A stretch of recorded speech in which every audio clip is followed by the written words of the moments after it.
waxaa su'aal isweydiin mudan dabeecadda qaldani miyay tahay sida roobka iska soo duxa mise marka hore daruur ayaa la arkaa roobka intuusan imaan soo hadda waxaad ogaataa haddii aad ku dhex jirtid oo aad niyadaada isku leedahay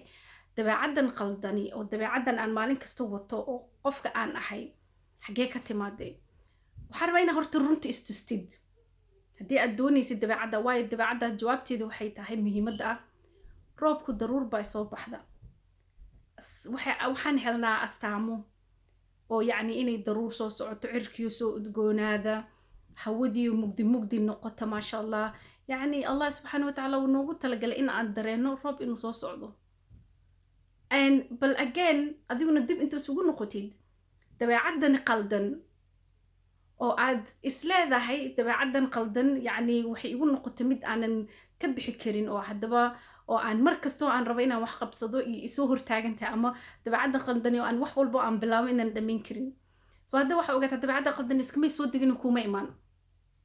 waxay kuugu timi astaan ayay ku tustay astaanta ay ku tustay laakiin waad iska dhiga tirtay waad usii macaansatay jirkaagaa usii macaansaday maalinkii dambe dib baa usii dhigtay maalinkii saddexaad dib baa usii dhigtay kadib waxay noqotay astaantii markii dambe dabeecaddii qaldanayd waxay isu bedeshay inay adigu hooy kaa dhigato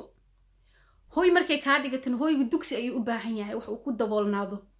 soo qaladkii aad samaynaysa dabeecadihii qaldanaa hooy ayay noqdeen adiguna waxaad doonaysaa gurigaa inaad kasoo baxday sababtoo guriga kuma qanacsanid naftaadu kumay qanacsanaa naftani allah subxaana wa tacaala sharaf ayuu u uumay caqli ayuu siiyey maskax ayuu ku abuuray markuu allah naftana u abuuray maskaxaan leenahay boodiyuuna siiyey oo aan maaragtay ficil iyo gacan aan ku qaadno aan ku dhaqaaqno isku bedelno soo haddaba ma doonaysaa dabeecadda qaldan inaad ka baxdid dib u noqo